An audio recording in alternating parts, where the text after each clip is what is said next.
కుంకుమనే తెచ్చినమయ్యా కుంకుమాభిషేకము నీకే కులము మతము భేదం నీ భక్తులకు లేదయ్యా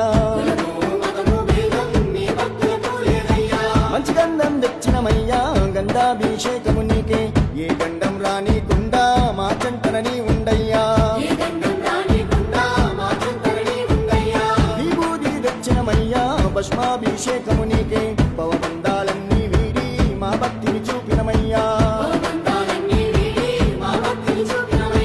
తీర్పులు తెచ్చినమయ్యా పుష్పాభిషేకము నీకే 18 మెట్ల పైన పవలిస్తూ ఉన్నావయ్యా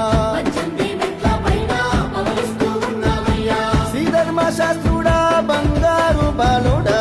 అభిషేక మంత్ర